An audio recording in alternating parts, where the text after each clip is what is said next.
All right. Yo, welcome to another episode of the Cultural Controversy Podcast. I'm your host, Simply Nicholas87, and this is my co-host T Harden. What's up, people? What's up, everybody? And for all the new people that had subscribed to the channel, y'all go ahead and hit that subscribe button. Hit the notification bell, it lets you know when we're going live or I am putting up new content. Without further ado, we're gonna get into I wanted to break this down into parts, but I think it doesn't really need to be broke down into parts. Is the way it's set up. You probably can actually go through the whole thing. It's Yeah, only you trying to break 30. up thumb? Yeah, and your little Yeah, thumbnail. I would yeah, love that. Would be cool. So that way, when there's a interesting topic that we talked about, that people can go straight to instead of having to figure out where we talked about it at. That would be awesome. yeah. So that's why I said I wanted to break it down like that, but I'm gonna figure it out. I know there's a way you can do it. I just Yeah, do a little bit more research on it. But and hmm, oh, I just want to say before we get into it, man, I just felt compelled. I just wanted to give a shout out to the healthcare people, man. I just been thinking like over the last year and a half. They've been working the butts off, man. The people at Novant, the people at Atrium, people at UNC, people at First Health. Just hmm a few folks that I know personally that I just want to give some love to. A good friend of mine, Tamika O'Neill, administrator over at Novant. I just want to I just commend her for the countless work that she and that hospital system and their staff have been putting in to try to keep everybody safe and well. Shout out to everybody at Atrium. My cousin, Tamika Ratliff Assimile of their First Health out there in Rockingham, Hamlet, Southern Pines, Pinehurst. Want to appreciate what she's doing as family, so I got to show love. Up there in Michigan, my other first cousin, Dr. Quentin Simmons, and hmm I should have addressed Tamika Ratliff as Dr. Tamika Ratliff as well. My cousins there. So again, Dr. Tamika Ratliff, Dr. Quentin Simmons, my good friend Tamika O'Neill, just and anybody who's in the healthcare industry, man, shout out to all of y'all for the countless hours and stuff you're doing to keep us safe and keep everyone well and recovered. and there's D Rome. What's up, baby? Going on, fellas? How y'all doing on this beautiful Saturday? Oh yeah, Hey, beautiful, glad to beautiful be here. day. Yes, Lord. Ain't get beautiful than this. Ain't hot, ain't cold. No, my time Just right. of year right here, baby. Fall. That's my favorite time. Yeah. I want to get into something before we get started. I watched the game Thursday.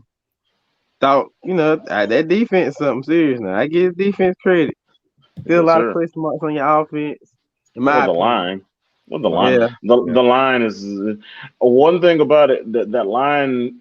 You got Darnold's playing well, but one thing I saw that scared me is when there's a pass rush there and they don't protect him, he's a little loose with that football. I saw a couple Well, times where he fumbled that fumble. ball Yeah. twice. Yeah, against the Saints when the rush got to him, I saw where he tried to shovel the ball and got picked off. So he's playing well, but but most of it is when he's protected. So we got to protect the passer. That offense, Taylor Moton missed a few run blocks too. I saw, and without McCaffrey, it's going to be a tall order going forward. But I think the defense will keep him in it. That front seven, Yeah. guys like Hassan Riddick, guys like Brian Burns, guys like Shaq Thompson on the front line, guys like Derek Brown. You got guys playing really, really well on their front seven. I know we lost J.C. Horn in the secondary, but AJ Boye is solid. Even at safety, Jeremy Chin, we know worlds of potential. Even guys like Justin Burris. Yeah. Justin Burris is speaking of Justin Burris, his grandparents are from Albemarle, so I know some of his people. So glad to see him doing well. I think this Panther team, of course, it's early, each week at a time, but I'll put it like this: their defense will have them in every game, and it'll be up to whether they can execute enough offensively to continue to get victories. Right. I like I said, I thought the defense did great. The offensive line needs a little work. I mean, I felt like, I get it. Christian McCaffrey is the package, so he's gonna do what he's gonna do. He's Yeah, the total package, he's like the Lex total, Luger, Yeah. which is yeah, a nice segue. he is the total package. So I hate to see him get hurt because he busts his butt, man. But It's a part of the Luckily, game, man. yeah, it's nothing serious. It's just a maybe strain hamstring. So a right, couple of weeks. That's those nag though. Yeah, they yeah. naggy. I don't know what the issue was last year. I don't know if that was the same deal he had. He hurt his ankle or something like that Ankle and last shoulder, year. his shoulder last year, and then he had a bruised thigh last What? year. Yeah, it's just those non-contact injuries. scared me. So like even with JC Horn actually. Yeah, non-contact. He wasn't even on a contact and just basically playing it and broke bones in his foot. Yeah. I would say what I'm seeing so far is it's very impressive. They're doing what they should be doing. Is winning games that they should win. I will say that. I know people talk and they're beating teams that ain't, a threat right now or what do you call contenders, but I'll put like this. Last year we went 5-11. Year 4 you went 5-11. So if you're coming off back-to-back 5-11 teams, that means that you weren't beating anybody. That means you weren't beating the teams that you were supposed to beat or the ones you weren't supposed to beat. So this is the National Football League. They played 3 games and they've won the 3 they played. They don't control who's on the other side. Their job is to go out there and get the job done. Through the first 3 weeks, they've done what was asked of them, and as far as what the future holds, we'll see in the ensuing weeks. But as of now, they played who was in front of them, and they defeated who was in front of them. 16 times last year, they only done that 5 times. So they're on a good start. So you got 2 more games before you meet last year's victory expectations. Yeah, absolutely. Yep. The test is going to be Dallas. I think that's going to basically gauge where we at going forth in the season. I'm not saying Dallas the best, but they probably got one of the best offenses in the NFL for sure. Defense is still kind of sketchy. Yeah, but they can put on the board. So we'll see. I mean, that's definitely going to be the test for the defense is the Dallas offense. So. Yeah. But the offense should be able to score on Dallas's defense. It should. Yeah, it should be able to score on it. Like the only thing about it, McCaffrey has that explosion that takes when his explosiveness now that he's big in the passing game and the running game and that big playability. That's the only thing one thing about it, you could dump it off to him on a little 3-yard dump off and he could turn it into a 15-20 yard gain. That element, that quick strike explosiveness is missing without him there. But at the end of the day, like your good buddy Belichick always says, next man up. There you go. Next man up. Hubbard going to live up to his expectations. And they drafted good guys, Trimble, just to know the score. They also hosted Duke Johnson for a workout this weekend. Duke's not a bad back. He was definitely solid at University of Miami. He's a guy of course he's not going to be some Hall of Famer, but Duke Johnson still, when he gets carries, can be solid and can tote the rock for you when called upon. So that may be something they look to do. I wouldn't mind bringing in Duke Johnson. Is my man from they played with the Falcons last year. The running back that went with was Mike Davis. Not Mike Davis, but Todd Gurley, right? Yeah, Gurley. Yeah. Is he is he okay? I don't know, because I mean, if he's available, I mean, why not sign him on a 1-year veteran minimum? And then even when McCaffrey get back, you can split the carries with them. I mean, I thought they should have done this year. Honestly, in the offseason, I feel like they should have got a guy like Gurley. You could have got from even if it wasn't Gurley, I feel like they probably with Gurley or Freeman. I probably took Freeman. And Gurley from Tarboro, North Carolina. Gurley from Tarboro, North Carolina. So you got that'd be kind of like a homecoming. And like down in the goal line or whatever, you don't, because they try to hammer McCaffrey too much down there in short yardage situations. A guy like Gurley, you could use down there in the red zone and goal line and short yardage situations. And see, that's when in my opinion, that's why they probably should have kept Davis, because they probably could just use Davis. Absolutely, I like McCaffrey, but it seems like they're so hell bent on proving that he's the guy to where it's like they just want him to carry it every time, and they're going to run him into the dirt like that. But see, you know what I'm saying? Like, so you're 185 pounds with 5 foot. You ain't gonna make it long. You can't be so durable. You ain't like he's Derrick Henry. I'm pretty sure Derrick Henry is taking a lot of getting 30 touches, but I'm pretty sure he's feeling it too. But he got a little bit more weight though. Yeah, Derrick Henry got some bulk. Yeah, he got some bulk on him, man. So so he's able to break tackles off his shirt. Running power, not like McCaffrey, where he has to either. He has to elude. McCaffrey has to elude the defender. I seen when he got hurt, like when he first broke out on the outside, and I seen when he jumped. I said, "Yeah, he did something."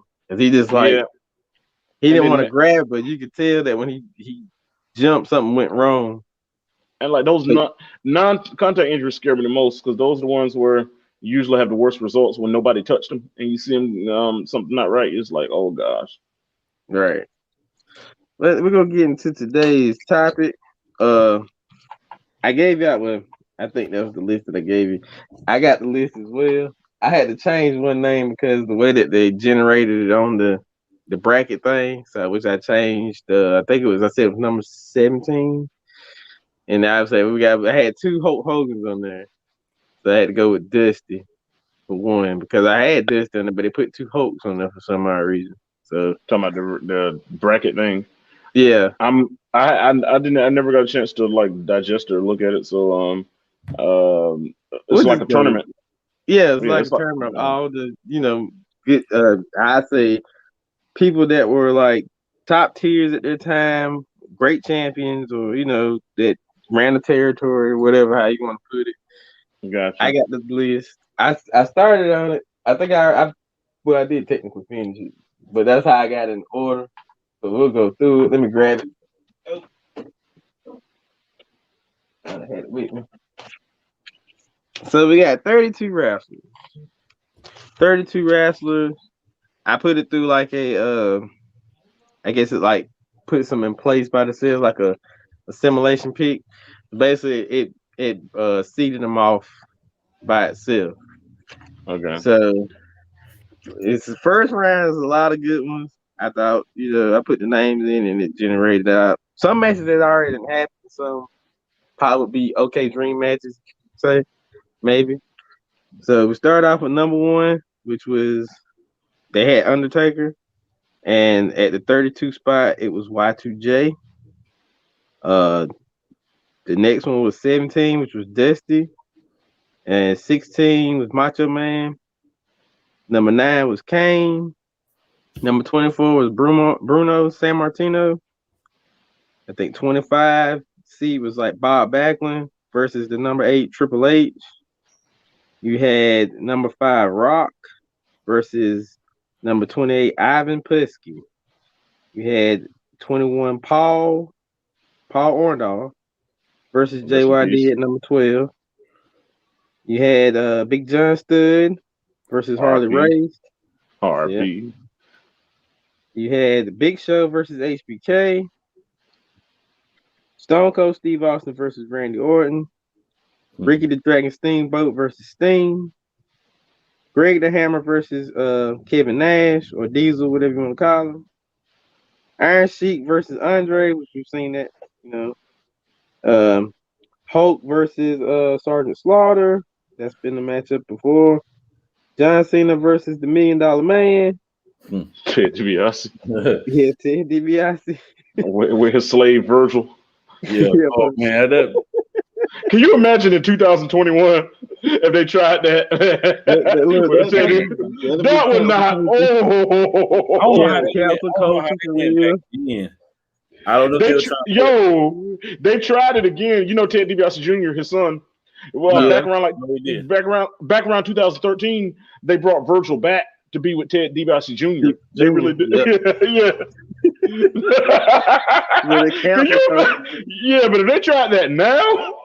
Man, that wouldn't be good at all. I don't know how they flew in 1988 or in the 80s. Even up into the early 90s, so like 91, 90, like how did they? That's why I was like, how did? Because he followed me.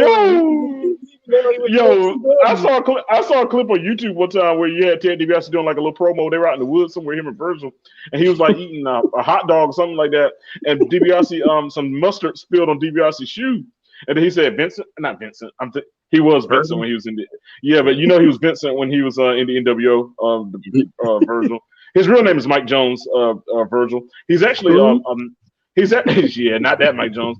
He's actually in real life he's actually a math teacher at a high school. Like dude graduated from college and everything. But anyway, he spilled mustard on his shoes. So DiBiase looked at Virgil and said, Virgil, get that off my shoe for me now. He said, quickly now. He said, go ahead and get that. And then Virgil get the paper towel. He wiped it off his shoes. I'm like, come on, man. Like that's like late 80s, early 90s. I'm sorry to get on that, but now, you said Virgil was embarrassing. Versus might what be we call modern day. That might be the lowest point of wrestling. They could have got. They shouldn't have got a black. If they're gonna do, they shouldn't have got a black guy to be with them. Like you got this so-called rich aristocratic white man, and then you got this black dude walking around his servant. I'm like, he was what we had before Condoleezza Rice. No, oh, come on, man. But before anybody who's listening, politics aside, Condoleezza Rice is a brilliant diplomatic woman who proudly served her country. Highly intelligent woman, graduate of Stanford University, and a great patriot, regardless of which Democrat, Republican, Independent. She's a powerful woman, a great ambassador to the United States, and I think no matter what your political affiliation is, she's a person to be celebrated as a great patriot. Well, let me take that back then. She's his Omarosa. I apologize. Yeah, I can live with that one. Yeah, his Omarosa. Different story. Yeah, different story. Yeah. So okay, we got 15, which would have been Goldberg versus 18, Booker T, and the last matchup was number 2, which is Ric Flair versus Kurt Angle. Ric Flair, right now. Ric Flair might be banned from the thing right now. If anybody knows what's going on with him. So the first one, I think I put him as the only one that will get that. Like all people, you're gonna get Ric Flair, meaning Ric all Flair, especially back in the 80s. Drugs, rock and roll, cocaine, steroids, however you want to put liquor, fast limousine riding. Is that kiss stealing, willing and dealing, jet line, limousine riding, son of a gun. Woo! He's let's see where we started. Okay, number 1, I think the first matchup, it was an easy take for me. I took Undertaker versus Y2J. I agree. God, that's simple enough, you know. Yeah. Number 2, the second matchup, which was Dusty versus Macho Man. I took Dusty. Oh, I'm going Randy. Oh yeah. See, can talk, man. Yeah, they can. See, let me tell you something, American Dream, Dusty Rhodes. So you're not prepared for the madness. See, at WrestleMania, in front of 100,000 people, you're gonna feel the madness of the Macho Man. Liz, be quiet. Be quiet, Liz. See, me and Gene, I'm telling you, when I defend the Intercontinental title, you're gonna see. Oh yeah! I get Dusty. Like, let me tell you something, Daddy. Ric Flair and the Horseman. You cause damage on me and my family, Daddy. And I'm gonna tell you. Yeah, do that. He said not Dusty with the polka dots. Nah, we talking about Dusty with the cowboy boots and stuff. Yeah. Not the WWF had him in the polka dots.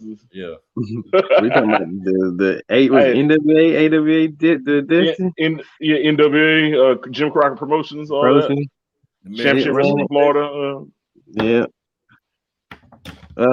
So I took Dusty in that one, but I'm pretty sure y'all would probably took Macho. I'm taking Macho Man, Randy Savage. It's a coin toss. Coin toss. Yeah, I think I'm more partial to Dusty. Cause yeah, so I went with this. I caught on to WWF more in the late 80s, but Dusty I for a good bit. But I mean, Macho Man now, don't get me wrong, he's an icon in the WWF too. So yeah, and you got to think him, Macho Man, Ultimate Warrior, and Hulk Hogan together kind of had that little. When it comes to WWF, I mean, at that time, during the late 80s, as you were exiting the 80s, of course, Hulk Hogan was the guy. During that time, you had a whole cluster like Hogan, Savage, Piper, the guy Jake. He's in bad shape right now. He's on the oxygen tape. Jake the Snake. During that era, that's Randy, of course, $1 Million Man, Ted DiBiase. That was like an era when those guys were kind of. Were some of the faces of the late great Andre the Giant, guys were like that. Were faces of your And they company. all came out of that same pool too. I think did Jake come out of Mid South and Ted DiBiase come out of Mid South. So did JYD. JYD came out of J- Mid South. JYD was the face of Mid South. He was their biggest star. Yeah, And King Kong Bundy. too. Yeah. Yeah. Kamala wrestled in Mid South. Kamala wrestled in Mid South and in Memphis. But that was the whole JYD. Well, Memphis on the other side. JYD, Ted DiBiase, and who else did we mention? Jake and all them, Kamala and all. They all were that cluster that came from Mid South. And on the other end of Mid South, you had like Magnum TA and them and Rock and Roll and Midnight Express and all them went to Jim Crockett. So Mid South, a lot of them guys got poached out of Bill Watson's Mid South wrestling. Sidebar: The Rock. Yeah, have you seen the Rock show where he kind of go back in time? Young Rock. Yeah. I never watched it, but I heard about it. So he definitely gives a good depiction of how a lot of the wrestlers were back then around his dad. You know, Junkyard Dog is in there. Andre, Macho Man, Sheik. He highlight a lot of those guys in that show. So it kind of takes you back to that time when it was about territories. What's up, man? What's going on, Wendell? What's good, dude? So I think we probably pretty much on that one. So y'all got Macho or Dusty. I know I picked Dusty. So we'll go to the next one. Kane versus Bruno Sammartino. I took Bruno. Historically, I mean, legacy-wise, you would have to pick Bruno. That was before my time, but just knowing the history, the longest reigning WWF champion in history, was champion for like multiple years, 3 years, something like that. I think the longest I've seen it was up to, it might have been 4 or 5, if I'm not mistaken. Probably a bit longer than that. Yeah, so just knowing the history and the legacy with Bruno Sammartino with the WWF and all that. Nothing against Kane. Kane, in the modern era, Glenn Jacobs did a masterful job in his portrayal of Kane and really made it work. The whole thing with Undertaker's brother and stuff. But if you look at impact on the industry, I think you would have to lean with Bruno Sammartino. All right. Same thing, D? Yeah, same thing. Bruno, he's an icon in the WWF, or not WWF in that time, you know, so he was part of worldwide wrestling. Yeah. You know, like I said, it's before our time, but you know, the matches were iconic. Yeah, he like held a record for sellouts at Madison Square Garden and all that. Yeah. So I mean, you can't take that away from him. Yep. And so we go to the next one, which is Bob Backlund versus Triple H. I took Bob Backlund. I'm taking Hunter Hearst Helmsley. I'm with Hunter. In a Stephanie voice. Triple. Yeah. See, the thing with Bob Backlund, Bob Backlund was the last WWF champion when they transitioned to WWF. Yeah. I think in his era, back in the 70s, he was fine. When he came back in the 90s, when he when he beat Bret Hart and all that, he wasn't even a fit he wasn't like a draw in the modern era. He wasn't even a natural fit in that style of WWF. We had all these crazy characters and stuff. He was more at that time. He'd been better off. Real wrestler. He should have been in WCW at that time. Whereas Bob Backlund's heyday was with Bruno Sammartino and those guys, but then he came back like in the 90s at the tail end of his career. Him and Bret Hart and stuff feuded and all that. At that point, he was done. Yeah. So we'll take Triple H to go to the next round. I'm taking Hunter Hearst Helmsley. All right, there's Triple H on that round. Where's my opinion? I know which one. We'll just put back. That's Triple H in that one. Okay, I got The Rock versus Ivan Putski. I took The Rock. I take The Rock. Nothing against Ivan Putski. He was Ivan Putski is a former WWF champion. He was the champion when the Polish Hammer. Yeah, his son Scott Putski used to wrestle in WWF and WCW as well too. So nothing against Ivan Putski. Back then, he won the championship for like 2 months. He was a heel. But when we're talking about who we put him up against, we got him against The Rock. The Rock. The Rock is in the modern era probably the biggest star they had since Hogan. So so you got to go with The Rock over. Nothing against Ivan Putski, nothing against his son Scott Putski, but you got to go with The Rock on that. All right. Next matchup, Mr. Wonderful, Paul Orndorff versus JYD. Of course, I'm I biased. took JYD. I'm Yeah, I took biased. JYD. I'm biased. I'm biased. I'm taking JYD. I'm taking I was JYD. gonna say the same thing. You said I'm Yeah. biased. No, I just Like, took JYD. we're off from Waysboro. What do you think? Who do you think we're gonna pick? We're gonna pick the guy from Wade.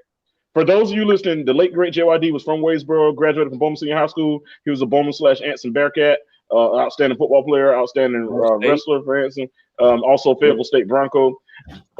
Anything with Junkyard Dog in it, and nothing against Paul Orndorff. RP to both of them. But and they wrestled against each other in Mid-South and WWF as well. But I'm taking JYD just because it's JYD. Family Okay. friend. Yeah, for real. family friend. Yeah. He went to high school with my mom. I mean, all of us know the Ritters.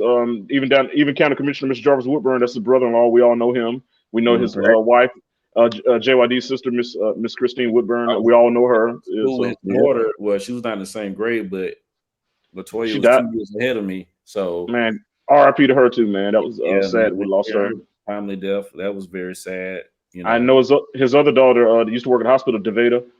His oldest daughter. Yeah, that's his daughter. Yeah. I see her every once in a blue moon. She's still in Waysboro? Yeah, she's still around. Okay, yeah. Cool. So yeah, man, we know the family. For those of y'all listening, we're biased toward Junkyard Dog. We know his family. His family still lives in our hometown, and we're gonna pick him. So that's it. Of course. All right, so we at that matchup. Let's go to this one. The Big John Studd versus Harley Race. I took Harley Race. Harley Race. Yeah. Nothing else. Harley Race. Race. Yeah. Harley's on the Mount Rushmore of all of wrestlers. So. Yep. Agreed. Definitely agreed. Next matchup, I took this was either Big Show versus HBK. Took HBK. Taking Sean. That's my personal favorite wrestler. So I mean. Yeah. So we'll take that one. Yeah. Now let's get down to the good ones. These might be some tricky matchups, but I think these would be the way I think they should be. I got Stone Cold Steve Austin versus Randy Orton. I'm taking Stone Cold Steve Austin. I'm gonna go with Steve Austin, but if it was like a 7-game series, it was like Austin would win on a buzzer beater in Game 7. Like it's okay. That's fair to say. That's a coin flip, man. I'm gonna go with Stone Cold. I think he's, but I think it's like after some, it'll be a couple of RKOs and Stone Cold Stunners involved, and I think Stone Cold will pull it up. Are we talking about kayfabe, or are we talking about just like, are we doing this in gimmick, or are we talking about in like just who we think the better impact? Like, are we talking about like? I mean, we can do it either. I was doing it based off of kayfabe. Oh, we're doing it based on kayfabe. That's still because Orton could cheat and do that. Yeah. But I still feel like Stone Cold would pull it out. We'll pull it out, yeah. Because considering the fact that he did get cheated a lot in his career, yeah, he still figured a way to pull some of these matches out kayfabe, you know. And he was a babyface that would cheat sometimes. McMahon's. He had to deal with McMahon's. So I'll take Stone Cold. Yeah, that was tough to me. Also, his following. You gotta think, man, when Stone Cold came out, like he changed the game. Like that was it, you know, when the Nation and him were battling, like it started really from there. And just him and The Rock. And with the Nation of Domination. Yeah. We are the Nation of Domination. He said, I got your belt. The Rock like, yeah, when he threw it in the water. Yeah, the Intercontinental belt. Yeah, because The Rock had stole the belt from Stone Cold. He had stole the IC belt. And then they fought at In Your House, Cold Day in Hell is where they fought at. And the Nation interfered. But then the next day, Vince was mad at Stone Cold about something. And he was like, if you don't defend that title tonight, I'm going to strip it from you and give it to The Rock. And so he was like, screw it. He took the belt from him. And he said, the only title I'm concerned about is the WWF title. And that's how The Rock won the second Intercontinental title. And it's crazy how that belt had more pool draw. Like it had more height around it than the World Championship itself. Yeah. Because you think about that era, the Intercontinental title was more. Was more prestigious back then as it is.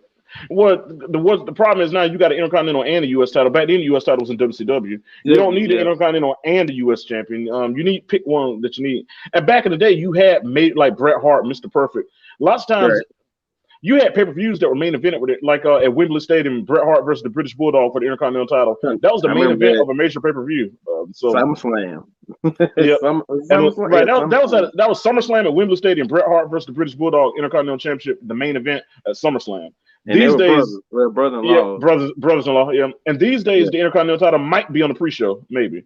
And the last time it main evented when Seth Rollins and Dolph Ziggler were battling for the Intercontinental title. That's the last time, and that's because of Seth when they kept trading it back and forth. I know Seth Rollins and Dolph Ziggler main evented a pay-per-view for the Intercontinental title, but that was in recent. And then you've had some like yahoos winning, like when you have people like Zack Ryder and stuff win it, you devalue it, and so it's gotten devalued over the time. I don't even know who the Intercontinental the last time it actually had a good little bit of value when they actually had that little. I think when Jericho and Chris Benoit was back and forth with each time, actually had got it too in that little period of time. See, I don't even know who is the Intercontinental champion now.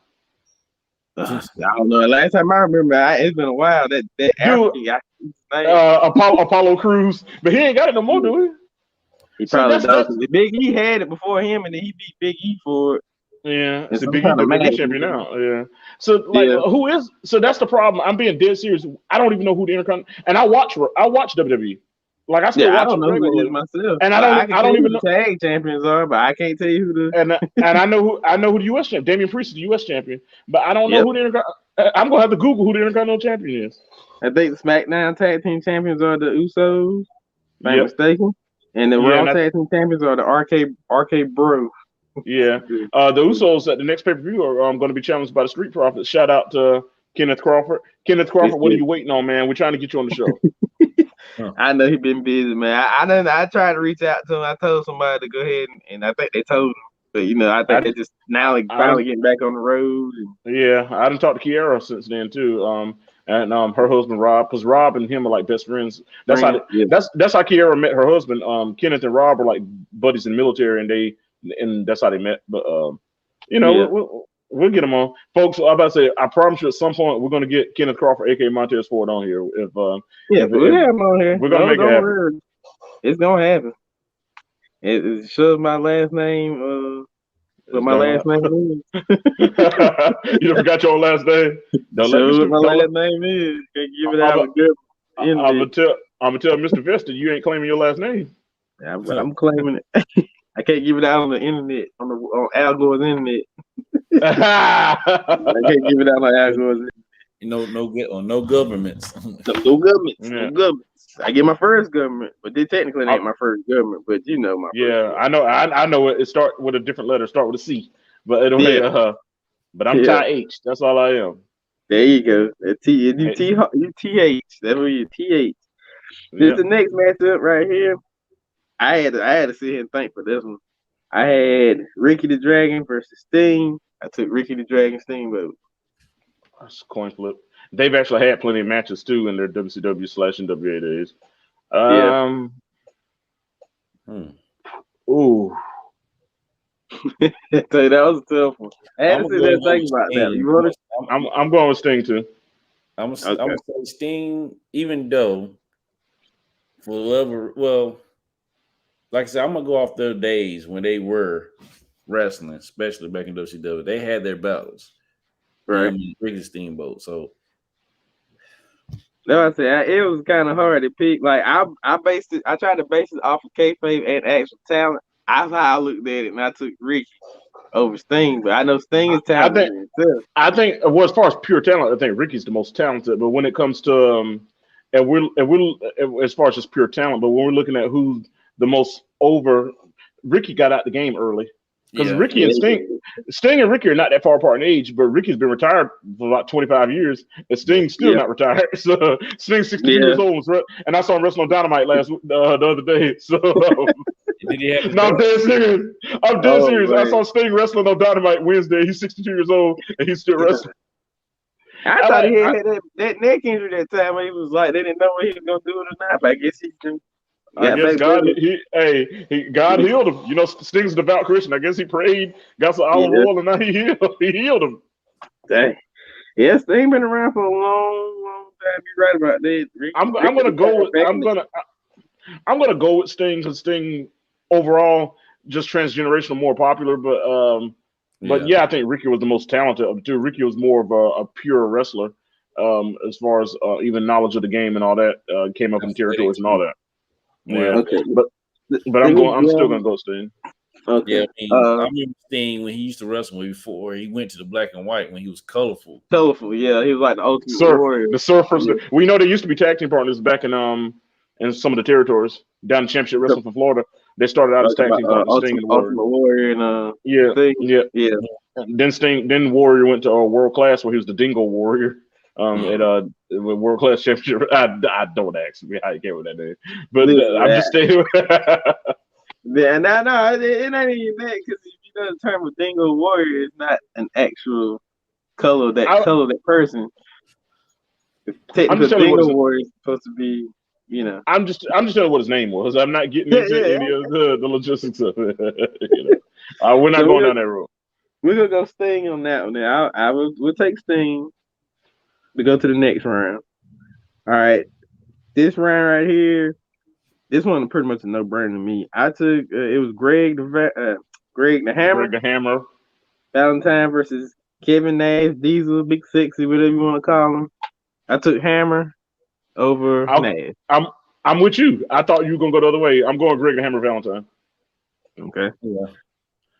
Here's a matchup that's happened before. Better sustained longevity. Greg the Hammer Valentine's a legend. Yeah. Kevin, I know when we think of Nash, we think of the NWO and all that, but I'm talking about as far as just but as far as just in the ring and Great Hammer Valentine's better. Yeah, he was more show. Kevin Nash was more show after NWO started. Yeah, he was more of the show part of it. He wasn't really wrestling. They were just putting on the entertainment part for wrestling. Yeah, sure was. I agree wholeheartedly. They pretty much made WCW basically. I'm not gonna say they made WCW, but that Monday night thing, they sustained them. They kept them competing with them. Yeah, because other than that, they probably never got whatever. They probably been like a neck and neck race. Well, I mean, the NWO is what made the Monday Night Wars what it was. I mean, I mean, I give the NWO credit, but we're not talking about the NWO. We're talking about Kevin Nash versus Greg Valentine. Exactly. I'm going. If you're looking at the career ball, I'm taking Greg the Hammer Valentine. Yeah, great Intercontinental Champion at one point in time in his career. Great United States Champion in NWA as well. He and one of his signature matches was the Bloody Dog Collar match between he and Roddy Piper in Greensboro at the first ever Starrcade. That match is still when the late great Brody Lee and Cody Rhodes had their dog collar match last year. They actually brought Greg Valentine to sit ringside, so just to pay homage. So first Starrcade, 1983. Yep, in Greensboro, North Carolina. And main event was Ric Flair versus King Harley Race. I take your word for it. I forgot. I think it was when Elvin Flair won his second title. Might have been the second title. Maybe. Not 100% sure. But so we're gonna go. We got the Hammer on that one. This is a matchup that's been happening. I feel like it's been happening a couple times. Probably gonna be the same outcome. Iron Sheik versus Andre. Took Andre. I'm taking Andre too. Nothing against Iron Sheik, but I'm taking Andre. Yes. Yeah. Another. Well, I'm not saying he's a native of North Carolina, but another person that stayed close to where we're from. Yeah. Stayed in Richmond County between. It really lived between Ellerby and Mount Gilead, like halfway between both of them. But it was in Richmond County. But it was like going on 73. The ranch is still it's like 10 miles from Ellerby and it's about 9 miles from Ellerby and 9 miles from Mount Gilead. So, but it has the Ellerby address because it's in Richmond County. All right, so we got that one. Next matchup, the Hulk versus Sergeant Slaughter. I took the Hulk. Hulk Hogan? Yeah, Hogan, right? Yeah, I'm gonna take Hogan. Yeah, I'm gonna take Hogan. I was like the Incredible Hulk. No, not the Incredible Hogan. Not Hollywood. Yeah, Hulk would be for me. I mean, it's a no-brainer. I mean, yeah. Now, I mean, Sergeant Slaughter had some bloody matches in his day too. Actually, funny story. Sergeant Slaughter. I don't know if he still stays in Charlotte. This is when I used to work for a. I'm not gonna call their name. They don't exist anymore. Department store. CC. Yeah. CC. Back in the day, one of my coworkers was a big. He's a big wrestling fan. I mean, of course, I was too back in the day, but Sergeant Slaughter walked in the door. Soon he said, "No, that ain't." This is all he seen. No, that ain't Sergeant Slaughter. He came up to him, saluting him and everything. Everybody looking at him in the store like, "What's going on?" I've actually met Slaughter and Sergeant Slaughter, so it was kind of one of the cool, surreal moments of my life where like I actually met one of the biggest, not to say one of the biggest, but one of the person that was a part of the big WWF Mania back in the 80s. So it was cool to meet him once. Yeah. Just a funny story. Hang on one second. I'm trying to send a friend of mine the link to watch this. Oh gosh. So we did say I'm taking Macho out for that. I'm putting Macho in this one. And then we said Triple H over Bob Backlund. Yeah. Okay. It was another one that we changed too. Then we go Sting over Ricky, right? Yeah. Yeah. I think Teeth froze. Okay. Oh shoot. Yeah, nah, he froze. He doing that. He's sending that link out. It's gonna do that. Yeah. But yeah. Okay, I hear you, but I can't see you. Well, I met. So I got to come back out and come back in. But I seen Ric Flair one time at what's called as well. Okay, but I remember seeing Flair in person. He was doing the strut. That's all I remember. He doing the strut inside of the customer service area, hollering "woo!" All right. Yeah, he lived in Charlotte for many years. Yes. So here's the next matchup: John Cena versus the $1 Million Man. John Cena. That's not even close. Yeah. Nothing against Ted, to be honest with you. Cena, and he'll whoop his little servant too. Hey, everything has a price. Everything has a price. Hold that money out. Look, I ain't even got my wallet on me. I'm gonna pull out a 20. Everything has a price. Money. If you haven't seen the new movie he's in with Lil Rel Howie, that's pretty funny as well. What, John Cena, Lil Rel? Yeah, Vacation. Yeah, that movie's super funny. It's on what was on Hulu? Yeah, it's on Hulu. Real Howie, the chick from Insecure. Yeah, that's a pretty good movie. We watched when it first came out. That joint's super funny. Yeah, that's probably now I can say John Cena will make a funny movie. He made too many good action movies, but funny, yeah. That movie 12 Rounds was stupid. Yeah, that was very dumb. That was quite dumb. Money. Next matchup in the first round, we got Goldberg versus Booker T. I took Booker T. Oh man.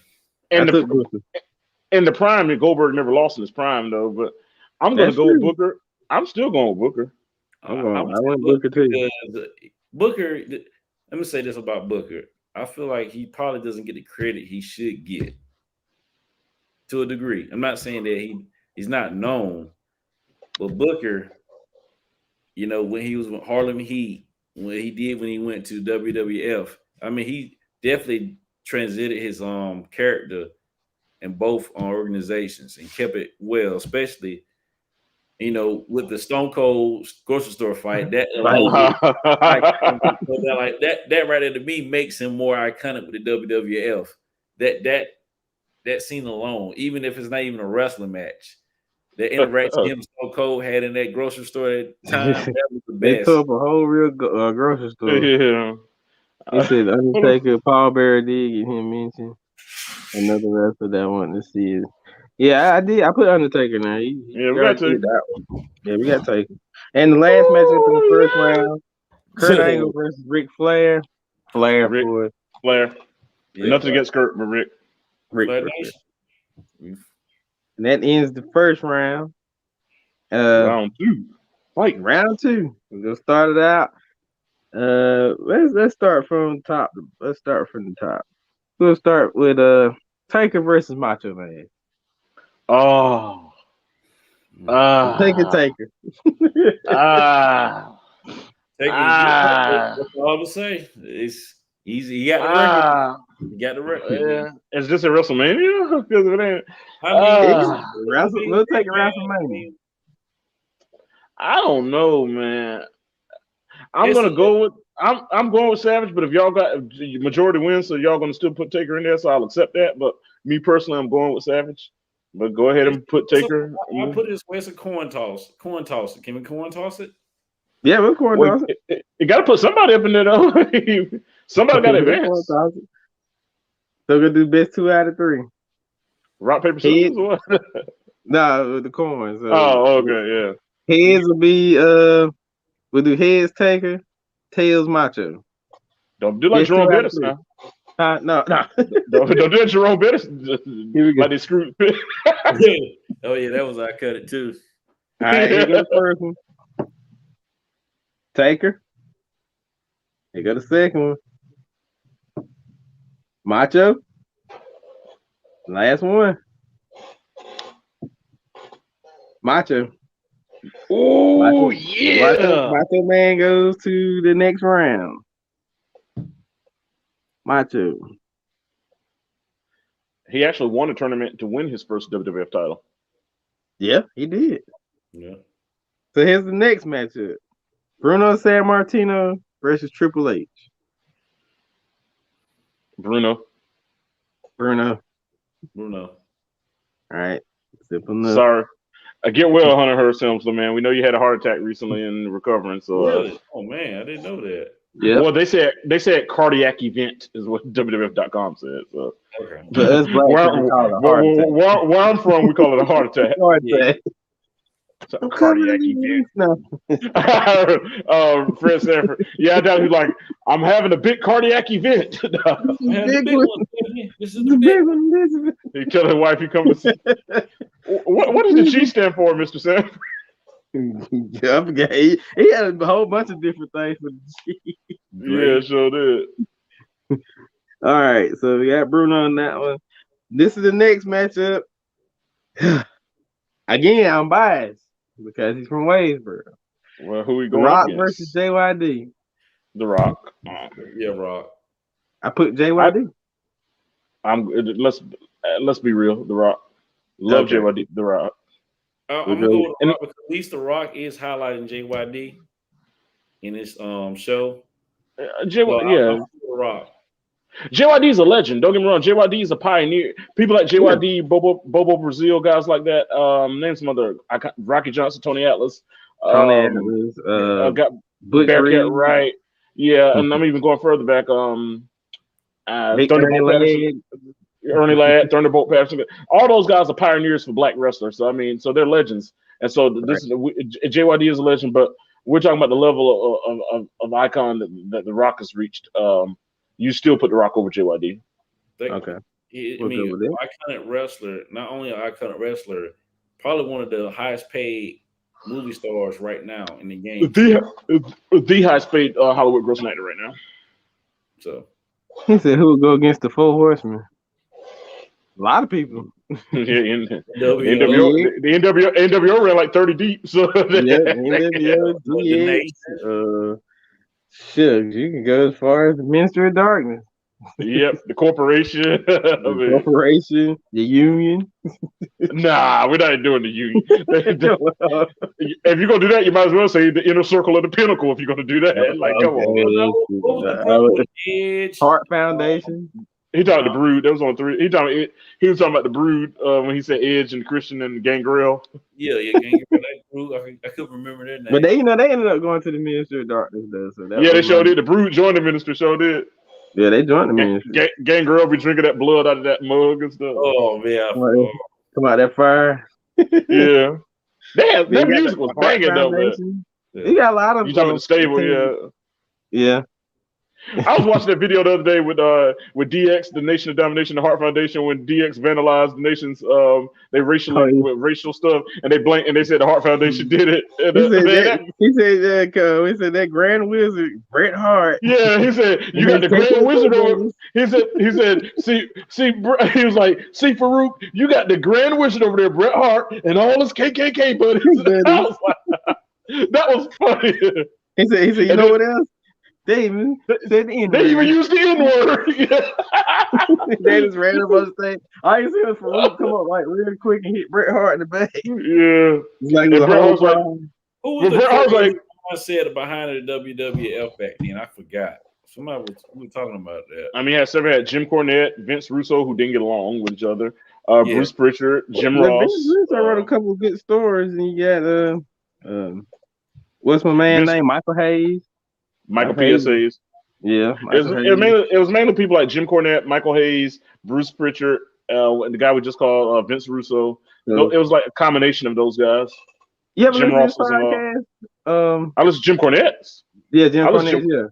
I listen to Jim Cornette every day. I subscribe to the Cult of Cornette. I listen to the Corny Drive-Thru and the Cornette Experience. He had some good stories on that. I listened to one. Hang was it last night I was listening to? I had to go back and catch up on some of the other ones I missed.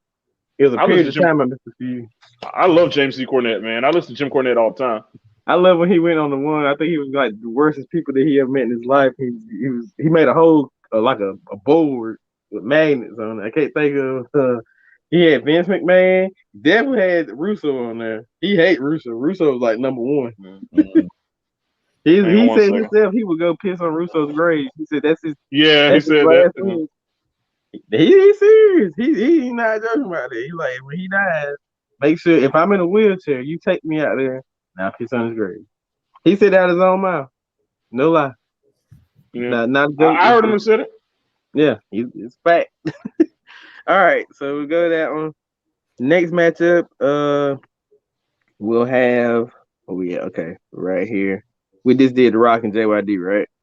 So now we're on Harley Race versus HBK. I take HBK. Let's slow down on that. I love HBK. But at the same time, we can't just act like it ain't like just Harley Race is just some guy. No, Harley Race is a guy. Yeah. I basically rounds off of certain things. But when you think of Harley Race, like when you think of Ric Flair, Hulk Hogan, Harley Race, that's kind of in that same legendary tier. I saw more of Shawn Michaels. I love Shawn Michaels. I'm probably going to say Shawn Michaels, but before I say Shawn, I'm going to say Shawn Michaels. But I want to make it clear that I still believe that Harley Race belongs on the Mount Rushmore of all professional wrestling. When you think of Ric Flair, when you think of Hulk Hogan, Andre Giant, when you think of the all-time great pioneers of wrestling, biggest stars, Harley Race's name is among those names. When you think of your Terry Funks and all that, you gotta put Harley Race up there too. It's just like if you think about like the Michael Jordans or Kobe's, LeBron's, there was a Dr. J. So I say it's to that same stature. You know what I'm saying? Yeah. So we'll go Race. I'm gonna go. I'm going Shawn Michaels, but I'm just saying. But I just wanted to make clear for anyone listening that this is that we got to make sure we pay the proper homage to Harley Race. Before we eliminate him, we need to make sure that the proper reference is paid to the King Harley Race. That was all. So do y'all want to do a coin toss for it, or do y'all want to go? No coin toss. It's just I just couldn't. I would be remiss not to commemorate the legacy of Harley Race before moving on. That was all. Okay. Yeah, I'm straight. We got HBK next round. I need to set the standard for those guys that we're talking about right now, like HBK. There would be no HBK if it wasn't for Harley Race. Yeah, so that's why I just want. You're right. I agree. If it wouldn't be a Jordan, if it was a Dr. J, right, or a Kobe, if it wasn't a Jordan. Yeah. So I get you. So I mean, I would just say I had to think about it myself too, because at first I marked it out and I had Race, and I went back and thought about it, so I put HBK.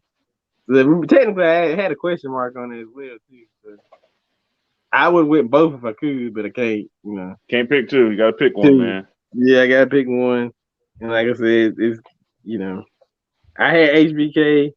I even did the coin toss for it because, like I said, I didn't know which one I wanted to pick. At first, it jumped in my mouth. I was like Harley, and then I was like, well, HBK. And I'm like, oh, I had to sit and think about it. This is why I made this, because I'm going back and now that I understand certain things that they've done as well. But I mean, I know they've done a lot of things, but getting another opinion as well makes it, still it doesn't make it any easier, but it's still kind of like I feel you, man. Yeah.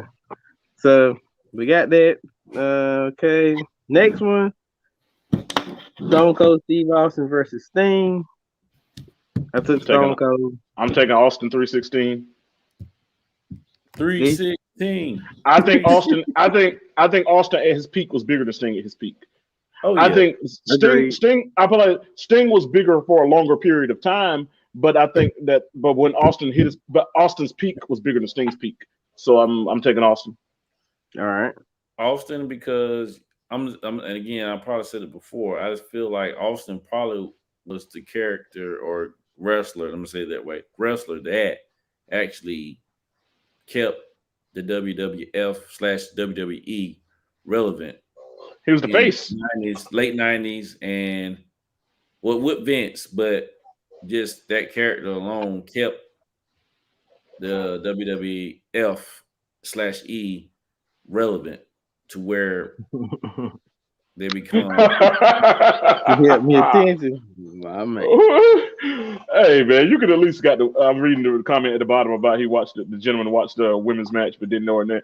I like, come on man, if you go reference the woman, at least know her name, say her. Yeah. Like we gotta make sure when because women's wrestling is has grown and bigger than it's ever been, and with our ladies, we got to make sure if we're going to discuss them and talk about them, we got to at least talk about them in a serious manner and know their names and give them. We do have a Flair in there, and we got a Belair, we got a Banks, we got a Missile.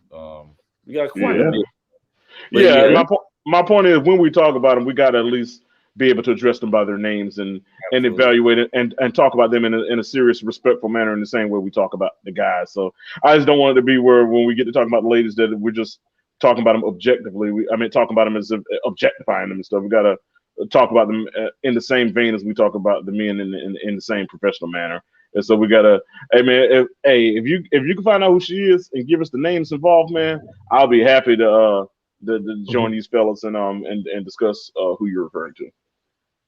All right, so the next matchup I had on my board was the Hammer. Huh? No, I heard like a loud noise. Oh, that was my phone. Oh, I'm about to say, I know. That's what I do.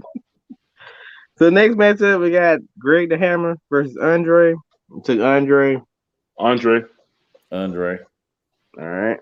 Next one, Hulk versus Cena. I took the Hulk. Yeah. Now, no diss to Cena, but Cena's basically a modern day Hulk. I'm talking about the way his character is booked. Yeah.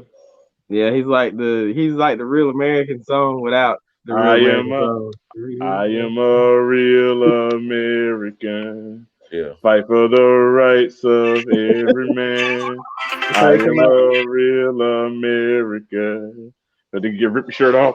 Fight for what's right. Fight for your life. Had to Hulk up.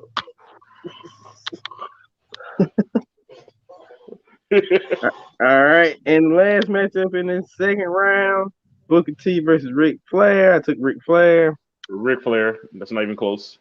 Yeah. Ric Flair. So now we're down to the Elite Eight. Okay, the nitty gritty. The nitty gritty. To the nitties of the grits. Let's break down. I'm gonna go this matchup first. The Rock versus HBK. The Rock. Woo. I'm not even worried. I'm going to Rock. I'm going to say the Rock. They never even had a matchup against each other. That's crazy how they never crossed. Because Shawn was out with his back injury when the Rock was, and then by the time Shawn came back, the Rock was going making movies at that time. I'm going to say him music. He'll outlast it. That's all I'm going to say. I'm going to go with the Rock. But as far as pure in-ring talent, I think Shawn Michaels is probably. I think Shawn Michaels is more skillful in the ring, but overall, the entertainment value, the ability to sell tickets, what he did in the 8 years, basically the Rock was there. I'm going to go with the Rock. I think the Rock's a better human being than Shawn Michaels was in his heyday too. Okay, so we'll go Rock to the final four. He's the first man in. Let's go to this top matchup here. We got Bruno Sammartino versus the Macho Man. Bruno.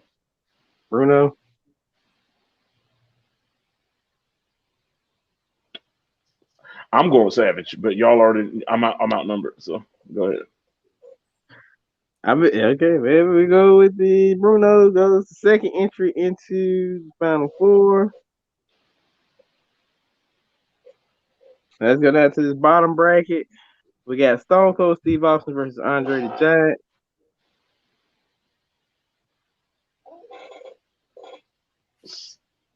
Stone Cold. Okay. I'm sorry, my hand. Hey, motherfucker can't count. No, y'all can see it. Try to fit all of it. There you go. 360. So you go. Who you going with? This dude he can't count. I'm like, he's a smart guy. What's going on? 3. 6. I got you, man. I'm like, he looking like a top. He like. I'm sitting there trying to get it. Y'all can see it. Yeah. Hey, I can't do it. I thought he trying to learn his numbers, man. Hey, I thought he did like Birdman. 1, 2, 3. I thought he doing like Birdman. We go Stone Cold over Andre. Yes, Stone Cold over Andre. Yes. All right. Stone Cold makes the third entry into the Final Four. And then you got Hulk versus Flair, which we've seen before many times. Yeah, too many Flair. times. Coin toss it on my end. Yeah, all right. Coin toss. What coin toss? This will be fair coin toss. I'm gonna say this. Mm-hmm. The WWF probably has a little bit more popularity than the WCW to a degree nationally. Ooh, I don't know about that. Go ahead. I mean, they of course they fought, but the era of time, I get the question you saying the era of time that WCW came in, because before that in the early 90s, late 80s, WCW was basically that was it. Well, Crockett was spending a lot of money and stuff. Yeah. When But Ted Turner bought it, he didn't know what he was doing. Yeah. Yeah. I'll say that. Well, I blame WWF too. When Flair went to WWF in '91, they had a chance to do a match with he and Hogan then, and they didn't do it because Flair was the NWA champion when he came in. Huh? Yeah. I remember that actually with me, my brother, when he first moved, when I went stay with him one weekend when he was in Charlotte. This when we had 37 channels on cable. 25 years ago. Yeah, and I heard we just listened to it. You couldn't see it, but you just listened to the match like you listened to the radio, and that was one of the iconic matches. So number 3 entry in the 92 Royal or 91 or 92 Royal. Yes. Yeah. Third entry. And won the Royal Rumble on his first debut in the WWF. Won the title. Won the title, yeah. You can see the interview with him, Mr. Perfect, and Bobby Heenan, and all them back there and celebrating. Yeah. This is the greatest moment of my entire life. All right, so we got we're gonna coin flip it. We'll coin flip it. Yeah. Heads is Flair, tails is Hogan. That's 2 out of 3. Jerome Bettis. That moment when I'll never forget. That's one of the most infamous coin toss moments ever. We got a tails. That's Hogan. That's one. Here's the second one. We got a heads. That's Flair. Last one. We got a heads again. Ric Flair will go to the finals. So Flair going. Well, here in Charlotte, that's fitting here in Charlotte. So yes. So we got our Final Four. And let me tell you, this will get matchup. Got to name the Final Four out now. Yeah, name it out. List all 4 of them and tell us so we know who's in there. We got Bruno, Rock, Stone Cold, and Ric Flair. Okay. I like that. We got a little bit of yesterday and today mixed in there. So it lets you know that we thoroughly thought it out. It's a good mixture of it's not like we just we didn't go all today and we didn't go all yesterday. We mixed it. So because I count players yesterday. Yeah. Got both. Yesterday, still relevant today. All right. So we're gonna go with the first matchup. Bruno versus The Rock. I'm going to Rock. Rock. People champ. All right. I thought Paul Wall was the people champ. Nah. That's a DDP's call test. DDP's call himself the People's Champ too. Bang! Yeah, them Deltas. I thought they were gonna sue him. I thought Delta should have sued. I'm sure the Deltas didn't sue him, and they didn't sue the rapper Kanye. Jay-Z. Jay-Z, yeah, Oh yeah, You know, Jay-Z. it's yeah. more like this. Now That's you what- split the hairs, and DDP's was like this. Yeah, That's how DDP. DDP's is. Yeah, DD. Yeah, Bang! and the Deltas, they throw theirs look really like a triangle. So Yeah, they more like yeah, theirs like they more like when Nick got. That's how the Deltas be doing. They got the true Yeah. triangle. Yeah. See, my wife is she's in a sorority, so trust me, I know all the little. that's what Jay-Z's is. Yeah, Jay-Z. He knew what he was doing. He would get sued. It's just like No, they got it's their own game. It's like little games to them. Between the Deltas, AKAs, and the Zetas. Yeah, they all have some lovely ladies in them. Shout out to all of them. Yeah, definitely. They're all Shout out to all our friends, D9 friends, whatever, our Black Greeks out there. Shout out to all of you. Appreciate everything you do in the community. Everything you do to promote Blackness in a positive light. So shout out to all of you. Yeah, my wife, shout out her what she does. I'm not gonna name hers, but she I understand. definitely is involved in her sorority. Actually got my daughters rather, in a junior society with them. So grooming them to be fine. God, this legacy. Living legacies. Coming in the game. So shout out to what they do. Very involved with the community around here, especially setting the standard for what we need for everyone, especially us, as I say. Yeah. All right. Last matchup in the final four: Stone Cold Steve Austin versus Ric Flair. I'm going to take Stone Cold Steve Austin.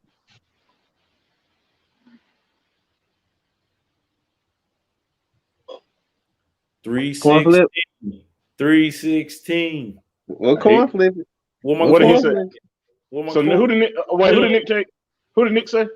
I He said said- Stone Cold. And he said Stone Cold ain't nothing to coin flip then. Okay. Stone Cold Steve Austin versus The Rock. Before the record, I would have said Flair, but I've been outnumbered. Stone Cold versus The Rock. Now we're just going to a match that we've seen 100 times. Yeah, this is the 100th matchup.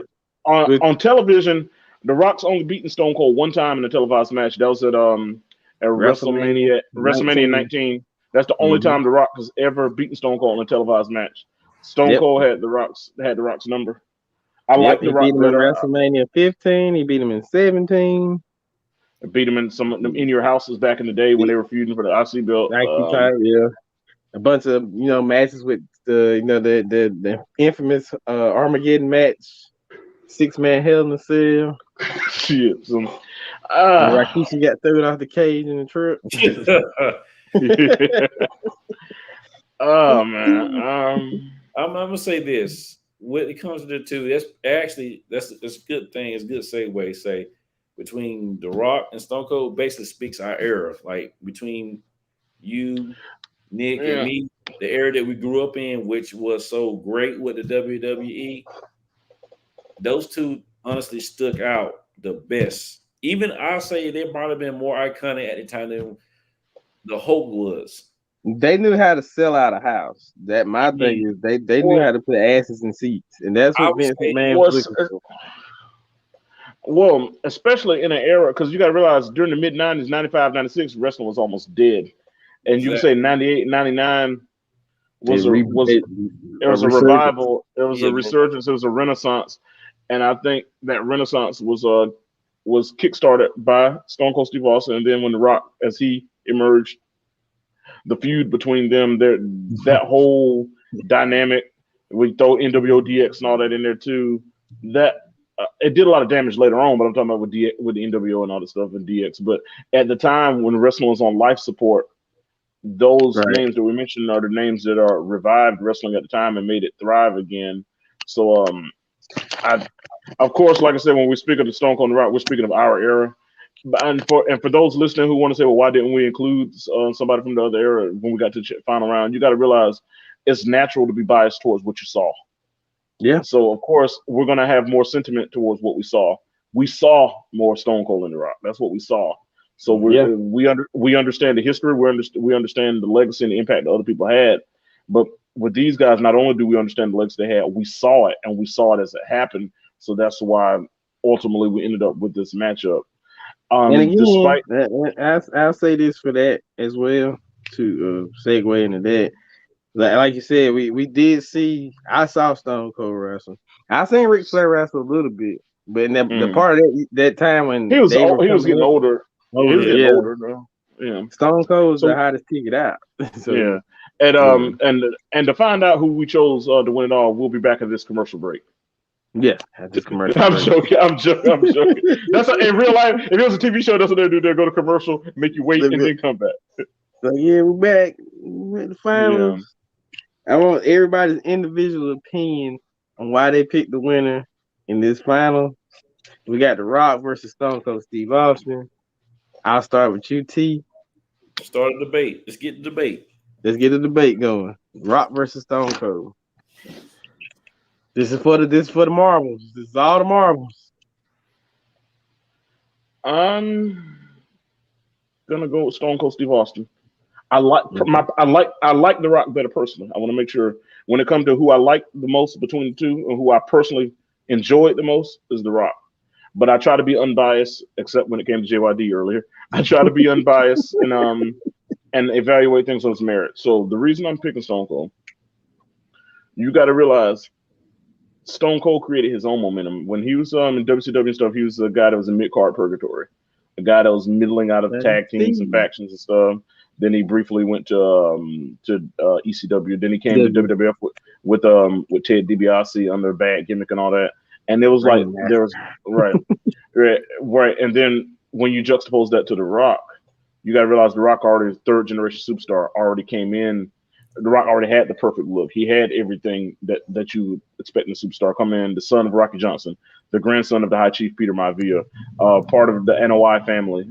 He had all this legacy. He was already entrenched into the business. So with The Rock, the expectation was that you would expect him to become a star. With a guy like Stone Cold was a guy that he had to scratch and claw. He single-handedly created his own momentum. Even when he won the King of the Ring tournament, when he beat Jake Snake, when he created the whole Austin 316, and then at that time, that single-handedly, he was the face of that Attitude Era. The Rock was there with him, but when it came to the most recognizable face of the Attitude Era, when it came to the World Wrestling Federation, was Stone Cold Steve Austin. And then after he got it to where it needed to be, that's when people like The Rock emerged. And then as the Attitude Era was dwindling down, The Rock emerged as a young superstar, and then took off and left. So when you look at it, The Rock, in hindsight, we look at Rock. Of course, we look at the nostalgia of it, but when you go back and evaluate it, The Rock's career basically was 8 years. I mean, he was in and out. The first 2 years, he was still up and coming. As far as in the forefront of everything, okay, he came in '96. He won his first title in '98. But when you're talking about him being the guy, you're talking about sometime between '99 and 2002, something like that. Yeah. You're talking about like and then basically he got out of the industry and left for Hollywood. Whereas when you think of Stone Cold Steve Austin, yeah, you can say that he has ran to about that from like 98, 02 as well. But the thing about it, he kickstarted it, and then everybody else followed suit. So given the fact that he was the leader of that era, the guy who got most over at the time, and then guys like The Rock emerged as well. He was the one that put the WWF in position to where they could produce guys like The Rock, because he was the one that was helped when they were needing someone to fight back against WCW and NWO. The Austin McMahon stuff was the counter programming to it, along with DX and along with The Rock. But it's like but by the time The Rock emerged as a major star, Stone Cold was already at the pinnacle, and the company was already in its revival at that time. So that's why the fact that what Stone Cold did, he carried it on his shoulders. It's like when The Rock was emerging, it's like The Rock and Stone Cold and other people carried it on shoulders. Before The Rock emerged, it was Stone Cold single-handedly carrying it on his shoulders and kept the company afloat while they were in that battle with WCW.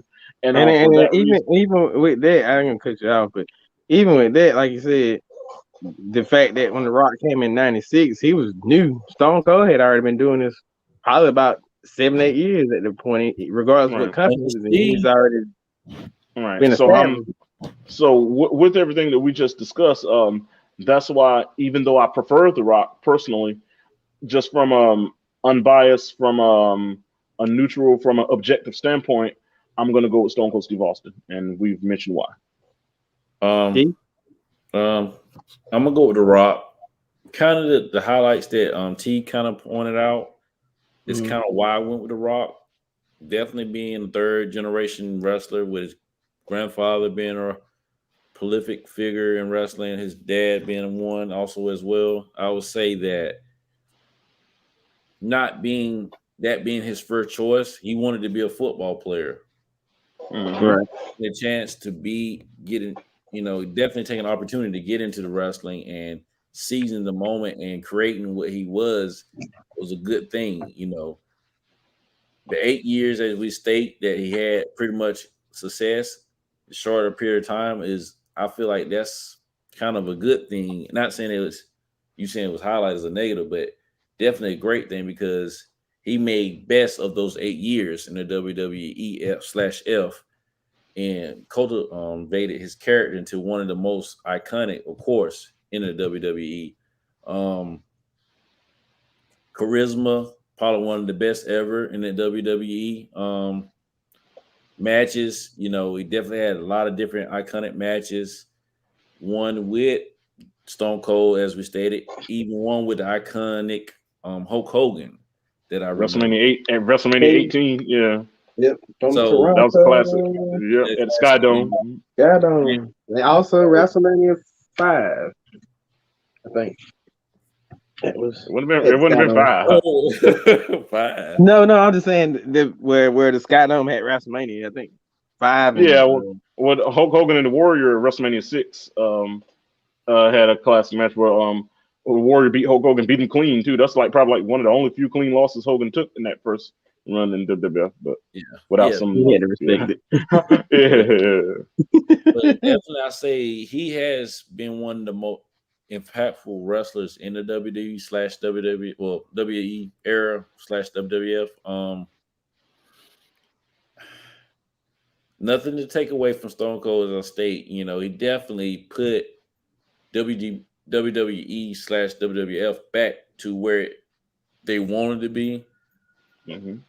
With his vision, I would say, and what he done as far as his play on his character and everything when it came to what he did. But The Rock, I feel like he definitely took what he had and made it more. Not saying Stone Cold did do that as well, but I think the amount of time and what he had, I think not Stone Cold, but The Rock definitely seized the moment, took advantage of the moment, and made what he had the best of the moment. And with that, that's why I say I choose The Rock, because I just think he just had the most impact, not only in the WWE and what he's doing now. So with overall status of him, he's definitely probably the best known wrestler to ever come out of that type of format, because what he did in wrestling, now what he's doing in the Hollywood. Right. And not to say that because he's in Hollywood, that's why he's the best wrestler, but just the play of how he made his character and how he used his character to perpetuate his next career is right. He made wrestling work for him. Yeah, he didn't work for wrestling. He made wrestling work for him. He just didn't just go down that lane and kept going down that lane. He took what he did in wrestling and made it catapulted himself. And made it to another career, which is, like I said, being one of the highest paid actors in Hollywood. The highest paid. Yeah, that's the highest paid. Right, and other wrestlers have tried to fail, like Hogan did the No Holds Barred movie and stuff like that. Hogan was in the Rocky movies when he was in AWA, but so. But I mean, what he's doing is like you almost And then again, not to say that you forget that he was a wrestler, but you can almost forget that he was a wrestler because of his Hollywood career. The Rock to wrestling, the Rock's career with the Rock to wrestling is like Will Smith to hip hop. Is that a good comparison? I give you that. To where the reason I say that is because when it comes to Will Smith, you got a lot of people from the since our right, but you got a lot of people a lot of kids younger than us, people that came from eras after us, who don't even know that Will Smith was a rapper. It's like you almost forget that he was a rapper and was a respectable rapper as well. Exactly. Well, I mean, like he was a decent MC. He was decent. Like no, he might not have been one of the all-time greats, but he was a decent artist MC. Like his music was decent. It definitely was not like Will Smith. Oh no, I'm sorry, Fresh Prince. Yes sir, chill time. What's up, baby? What up, dude? What up? Fresh Prince was like, oh man, Fresh Prince was whack. No, you're not gonna say Fresh Prince / Will Smith was a whack rapper. Right. But like he's more, but he became a major Hollywood star, and in the same sense, in the same vein, The Rock, like an Ice Cube to a lesser extent. I mean, you still know, well, Ice Cube is more of a dual thing. You know that he's a mogul. You know that he's a Hollywood guy. You know about Big Three, but you still associate him with the hip hop as well. Whereas with Will Smith, the average person looks at him, the actor Will Smith, and it's like, oh yeah, he did used to rap. The Rock is kind of, and with The Rock, I see that similar sentiment. It's like he's the number one grossing Hollywood actor, the biggest star in Hollywood right now, and it's like probably within the next few years, so you're gonna have generations like, oh, he was a wrestler. So it's exactly, yes, it's, right. Like to us, he's The Rock. To the majority of people, he's Dwayne The Rock Johnson. Exactly. And I think and they're kind of like with the Fresh Prince, the generations before us, he's the Fresh Prince. Like to generations thereafter, he's actor Will Smith. In a sense, though, it would have technically been kind of how Hulk Hogan's was if his career was a little bit longer. Because like you said, Hulk Hogan went and did movies. And he tried, but his didn't take. Like that's why I said he tried and failed. Like he did the No Holds Barred movie. He did the Rocky 3. Yeah, he was with AWA under Vern Gagne then, but I'm talking about he still did movies and stuff. Even Cena major actor. Right. And then Cena's trying to be what The Rock is, but he's not at that level yet. He's trying. I mean, he's still, people know that he does movies, but still Cena's still more known as a wrestler than as an actor. Agreed, yeah. Right. Another example, Michael Strahan with football versus what he's doing now is more of now a television personality. Michael Strahan is now falling in the same category with your major TV hosts, television personalities. Just not even sports. So I was like hosting Good Morning America and stuff. You're up there with your people like your Dan Rathers and stuff. I'm just using that as an example.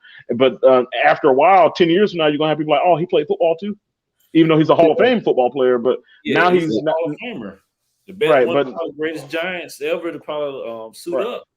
Right, but now to the average person, Michael Strahan's a major TV host, major television program host, major television personality. He has a wide range. If he wants to be Good Morning America and create his own avenue, is have his own show on any other network, major network, he probably could do it. Right.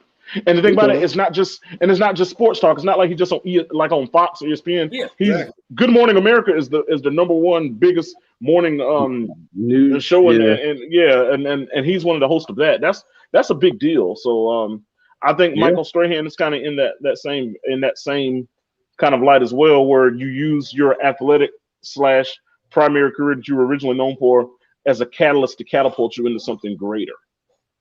And so as far as everything you said about The Rock, I agree with. Is the reason I went with Austin, because I went with what he did in wrestling specifically, not necessarily what he did beyond wrestling. So that was the reason why I made the choice I made. So and I understand why you made the choice you made. And I want to hear what choice the Nick made. Exactly. Here you go. So we had 1-1. Judge Joe Brown time. Yeah. Let me get a satisfied double now. All right, so he said The Rock will always be the nation of domination to me. Okay, that's fair. I can are the nation. Man, Chill Time, you should have been here earlier when we were talking about The Rock and the Nation of Domination. Yeah, I know. I got to get him to pull up, man. If you ain't busy, man, you can come up, baby. If you ain't busy. But I'm Pulling up. I drop. Let me drop some jewels in the chat. Hold on. If you ain't busy, I can throw this in the chat right quick. Oh shit! You ain't gonna get me in Chilltown debating for an hour again. Y'all had a good one, man. Yeah, it was good. I like debating with him because he's informative and he's knowledgeable, and he doesn't just say stuff off of raw emotion. He keeps you it driving? based on. Okay, bro, yeah, you drive. Okay. Yeah. He keeps. All right. Be safe, my brother. But one thing I like about him, he keeps everything factual. He keeps the emotion out of it, and he just goes with the facts. And when you say something, when he counters what you say, he's gonna present facts to support what he's saying, and then that makes me where I have to make sure I present facts to support what I'm saying as well, so I can debate with anybody like that. Yeah, I said they had a good one on there that day. Man, they if they had to, they'd have been up there. You got to pull them back. Man, if I didn't have to go to bed that night, I would have kept going. Yeah, they were good there. They had some good points though, like just out the rip. Yeah, and all of it was factual. And that's what made it. Everything that he said was true, and everything I said was true. We just viewed it differently. Yeah. Yeah, and that's all it was. We had a different. We had facts, but we evaluated the facts differently. We had a different opinion of the impact of those facts. So, since we all 1-1, D took Brock, you took Stone Cold. That's the bottom line. Breaking it down and listening to both stories, and in my own opinion, I'm honestly gonna have to go with Stone Cold Steve Austin. Because simple fact, like T said, Stone Cold had paved his way. There was nobody else. That was when he got in the ring. That was it. That was the only Stone Cold you've seen. Nobody else had the gimmick. It was he said we could talk Eli and Romo soon. Hey man, that I don't like either one of them. I don't like either one of them. I don't either. I don't like either one of them suckers. I can't stand Romo covering when I listen to CBS football. But anyway, Nick, he's trying to make it seem like he was a good quarterback because he can analyze a defense. You know what I mean? But any NFL quarterback should be able to look at a formation and analyze. But everybody's like, "Oh my God, he need to be supposed to do." And Stephen A. Smith talking about they need to get this man a coaching job. Look at how well he could break it. I'm like, he started in NFL. He was an NFL quarterback. Any NFL quarterback should be able up in the booth, be able to look down at the formation and be able to understand what's going on. Coverage, yeah, you should know what's going on. If you play Madden enough, if you play Madden and you do an audible or you read where you know what you're supposed to do, you're supposed to understand that. It's no different. It's just like when they run. Romo does not Romo. I'm sorry, because Dallas quarterback back in the day. Because Aikman? What doesn't do that when he works for Fox. Troy Aikman. Yeah, and you know he knows what he's seeing too, but because he knows it doesn't mean exactly that's what's going to happen. You know? Right. So something else funny when in some Thursday night game when Tom Brady called an audible, they wrote this big article I saw flying around Facebook like Leftwich made a call and Brady was like he scrapped that call and called his own play. I'm like, it's called an audible. All quarterbacks do that. But go ahead, man. Yeah. And he probably told him, like, if you see something you don't like, audible out and that's what all started quarterbacks audible when they see something in defense. even the great Carolina Panther Cam Newton did it one day. He had an iconic with Green Bay when he's like Clay Matthews. I see watch film. Watch this. He said, watch this. I mean, that's what because Clay Matthews like, it's a wheel route. It's a wheel route. He said, I see you've been watching film. He's like, watch this. Yes, yeah. That was funny. And he scored to his dad. Yeah, but yet people say that he not the question if he's smart enough to. But anyway, we ain't got to get into that. Yeah, you're right. I mean, I do it out there, so you know, let him know like quarterback. So that's what I'm supposed to do. But he's a quarterback. He's supposed to read defenses. Right. Yeah, supposed to. That's his job. But anyway, I'm going with Stone Cold Steve Austin. Man paved his own way. had the most iconic, I would say the most iconic line in wrestling's history after he beat Jake the Snake Roberts. You sit there and thump your Bible. Turn your Bible. Psalms 3:16. Well, Austin 3:16. I just whooped your ass. Then you had Michael Hayes up there in Stun. Yeah, he was Michael. And I think Hayes. Michael Hayes said like he cut that off the fly. That wasn't even a rope script. Like he just And you know. And Jake was the thing that's so crazy about that when Jake was during that time in his real life, Jake was pretending to be on this Bible binge type thing, and even then he was still an alcoholic and a druggie. Even then, but Jake knew how to make people believe in him. And you know, right now Jake's on oxygen suffering from COPD real bad. That's why you hadn't seen him on Dynamite in the last few weeks. Jake is having health issues. I mean, I hope he gets better, but you know, the guy had a lot of demons, and it seemed like things are getting turned around for him. So I wish Jake well. DDP, baby. DDP yoga. Yeah, I seen that documentary there. I was like, DDP really took the time out to help that man out. Same with he helped Scott Hall out too. Yeah, Scott Hall. He's now working at the PC down at WWE training center. And then, good because Scott Hall actually has a good mind for the business. I think if you can keep an eye on him and keep him in a good situation and don't let him get caught up in the wrong places, I think Scott Hall could be a great asset to the professional wrestling community. Well respected. A lot of people love Scott Hall, you know. Chico. But he just had Hey yo.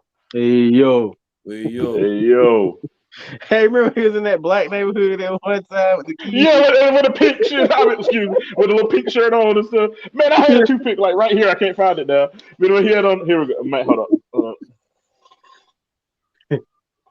But he had like them fuchsia pants on and stuff in Opalaka, and they're like, this is the only dude that can sit here Opalaka with some fuchsia pants on, without them gold chains, and walk right out of the neighborhood. And nobody don't F with him. Right. That was like, holy shit. Like, Razor Ramon. Razor Ramon. And see, back then people thought the stuff was real, so nobody was gonna step to Razor Ramon back then. Pulling that drop top card out of chains on. Hey, Mike. Hey man. Hey man. I mean, tell you something, man. What you know? What you don't know? You all know who I am, but you don't know why I'm here. Where's the Nacho Man? Where's Scheme Gene? This is what the big boys play. And then on top of the Stone Cold thing, I think him and Vince McMahon's feud probably was the number one reason a lot of people tuned in to watch Monday Night Raw. Yes, it was. Like that was like, you always wanted to see what was going to happen next. Either Stone Cold was going to destroy one of his cars, or he's going to jump over the Zamboni and hit him in the ring. Screw you, Austin! You're fired! Or he was going to do the most famous one that I like is when he pulled the little toy gun out. Bang! And it was like Austin 3:16 said you just pissed your pants. And you peed in the middle of the ring. But he knew how to keep the entertainment value of the business going. Hey, I remember when he broke in Brian Pillman's house. Oh yeah, with the gun. Yeah, Brian Pillman, I'm gonna kill that mother. Yeah, everybody thought that was. They had to go on the air the next week and do like apologize to the public because they thought that was like a real scenario. Like, they got in trouble with USA for that. Yeah. But it was good. It was good TV. They had a high rate. They created a lot of the. I say when it comes to like, I don't want to say skits, but the storylines. Let me say that the storylines that were so iconic in the times between 98 to about 2002 or even 97 to 2001 or whatever. Austin was a big part of that, especially like you said with Vince McMahon. Yeah. He definitely he set the hospital with a pee pan. I remember that the ice rink smoother, the thing with the ice rink when he drove to the ring. The Zamboni, the beer truck. I remember the beer truck was sprayed in the ring. I mean, he had so many good moments. You know, like I said, not to take anything. I chose The Rock, but not to take anything from Stone Cold. But he definitely, like I said, he was the single-handed guy that Just Yeah, that's what we talking about with the pan. He said, "Oh, I'll take it from here, nurse." Just gave me that crazy leg. just kept Vince McMahon on his toes as an owner. You know, of course, he was the owner, but also in the storyline, he just disrespected Vince McMahon because he's like, "You're not gonna make me be what you want me to be. I'm Stone Cold." You know what I'm saying? Steve Austin. Yeah, That's he was like the people's Like he wrestler. stood up to be like, Here's a vigilante. Here's a vigilante. Yeah. So he was the good guy. He was the Robin Hood of wrestling. right, the anti-hero, the vigilante. And Yeah. later on, I think that's what CM Punk kind of in the more modern era. I'm talking about when his WWF run at the end, he was kind of like that in a different way, in a more intellectual way, but was like that intellectual. It was more that vigilante as well. Yep. There's a lot of great moments from Stone Cold. I mean, honestly, there's so many that you can name in that Attitude Era, considering the fact that Get a couple of Steve Weisers. you just some Steve Weisers. You got some great matches. He had the first blood match with the Undertaker. That was with Kane. That was with Kane. Was that Kane? No, Undertaker interfered. But the first one was a WWF title match with Kane, and Undertaker interfered in the match to help Kane because he hit. Yeah, but I remember they had something similar to that, and then it was with Kane. I remember Kane at the stipulation is like, if I do not win the title, I will set myself on fire. Then about a year and a half, then about a year and a half later, he could talk just fine. I'm like, man, I guess he got to praying and God worked on him. Yeah. And then, because The Rock called him the big red, you know what? Yeah, don't say what he said, but start with an R. At the time, that was considered. Yeah, that was cool. If you say that now, man, you get canceled on television. I'm telling you, the R word get you in some deep stuff that we because the way they would say it. Like, hey, do you remember Goldust? That time Jerry the King Lawler was feuding with Goldust, and he said, "You." I can't say what he said, but he said, "How would your daddy feel? How would old Dust feel when his son walking here looking like a flaming word that I can't say? It starts with an F, but it's a word to start with an F that we can't say anymore, and that was bad anyway and shouldn't say. But I remember him and Roddy Piper was going at it. Oh, at the Hollywood Backyard Brawl, when he kissed Roddy Piper, and then Piper went like, Piper had this look like, we didn't rehearse this. It was like they were punching back and forth, and then when it was time to punch him, he went, and then Piper would look like, he had to look like, we didn't go over this, like we didn't practice this yesterday, like what, like dude, like he had to look like WTF on his face, like, what and then he just got, and then he just got up and walked out. And see, that's what I'm saying. Like, I think Austin, when the Attitude Era kicked off, again, I know it was more people, but he was the real jumpstart of that era. Like, you had a whole movement. It's like you couldn't, even when he tried to be a heel, he couldn't be a heel. It was hard for him to be a heel because people were still gonna cheer for him. But later on, when they made him a heel. When he and McMahon shook hands or whatever, they should have never done that. At that WrestleMania where he beat The Rock at WrestleMania, but McMahon helped him and he shook. And when they shook hands, that's where they messed up there. Yeah, I think they tried to it was he wanted to make him a heel, but it didn't work. Yeah, the Attitude Era that basically killed. That was kind of like the unofficial end of the Attitude Era when he shook Vince McMahon's hand. That right there, it's just like. And then Austin had the what movement. That was like, wow. I didn't like that. I know it got over, but that's aggravating now when they're like, what? And then what? That's aggravating, man. But it was a big deal at the time it happened. I wasn't really even watching wrestling like that when the what thing happened. Then I started back watching it, and I was like, what's going on with what's all this? I think in that part of time it had shifted from Attitude to the ruthless aggression. It's kind of like in between it, kind of. Yeah. And that was John Cena kind of was ruthless. This was at a time where basically it was competition because I think this is probably when they acquired WCW. Yeah, sure was. Yeah, and then you had World Wrestling All Stars and Total Nonstop Action. That wasn't competition. So no. That was more like the This is like the retirement home for. Yeah, when you saw Yeah. Scott Steiner and all them, then Lex Luger wrestled a couple matches of TNA and stuff, and looking terrible before he got in that wheelchair. And it's yeah, man, yeah, man. Roids and probably other things, but who knows? Yeah, Lex is a devout Christian now, man. He got saved and everything. Sting helped him get saved. Sting helped Jeff Hardy get saved too, I think. So kudos to Sting for at least trying. Kudos to Sting for introducing, trying to introduce his colleagues to Christ or whatever. So that's awesome. So Steve Borden, I want to give the man credit for that. That's the man that's he sees a lot of his colleagues struggling or whatever, and he's trying to, and the fact that he's introducing to someone who could deliver them from all those struggles, nothing but kudos to that for that. Yep. Yep. You know, I'm just gonna have to take Stone Cold because, again, he transitioned a whole. He pretty much took a company. I mean, there was other stars there, but he basically took that company and on his shoulders. Yeah, he took it and ran off. Hey.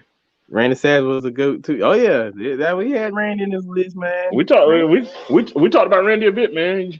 When you go back and watch it, man, you're gonna see that I took up for Randy heavily, man. I took up for Randy with nobody else. I had Randy. Well, did I have him at the first round? No, I may have. Elite 8, right? Was he the Elite 8? No, Randy did. Yeah, he did. Yeah, Randy did. Yeah, he got the Elite 8. Yeah, right.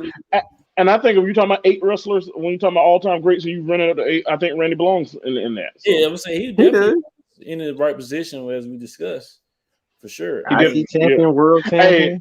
Hey, have you guys ever listened to his rap album that he did? Oh man, I don't even. Nah, dude, I listened to it. Let me tell you something. It's not great. I want to make that clear. It is not great, but it's not. But it's not nearly as terrible as you would think it would be. It's when you listen to the hip hop and the rap of today, and you go back and listen to Randy Savage album. It's not like the rap of today is. It's not like the rap. It's not like it's. Yeah. Randy said his album was called "Be a Man." It was just as okay as half the crap you hear on the radio now. So we had him beating the Undertaker. Chill Town. He got to the second round. It was taking him out there, man. Okay. Yeah. Yeah, because I think the bracket was pulled from like an algorithm, so it's not like he set the bracket and we just it was all generated names and they picked them accordingly. They put it in order. Oh, gee. So and that's how we came up with what we got. So as you see, the winner would be Stone Cold Steve Austin as one of the greatest wrestlers of all time. Now, agree, a lot of people probably gonna think different, but he's in that conversation. I mean, and it's all based on opinion. And I'm gonna make sure I send this Kiera Crawford and her husband Rob, because they're big wrestling fans. Rob Allen, Kiera Crawford Allen. Guys, subscribe and check us out, man. You know we're big wrestling fans, and we always put your brother-in-law on a pedestal. So again, Kiera Crawford, get your brother, man. We're trying to get him. Tell him don't hide anymore. Tell him we're gonna get him on the show sooner or later. He's gonna be on the show. Don't you worry. He's gonna be on here. Tell him he can't run, he can't hide. There's no need to even try. We don't know when and we don't know how, but he's gonna end up on the show. He'll be on there. You can believe that. Again, he's gonna get like Roman Reigns would say, believe that. It's Brock. It's Brock. I thought they were gonna. Nah, I guess they ain't gonna wrestle already. Or that matchup. I thought Brock had came back.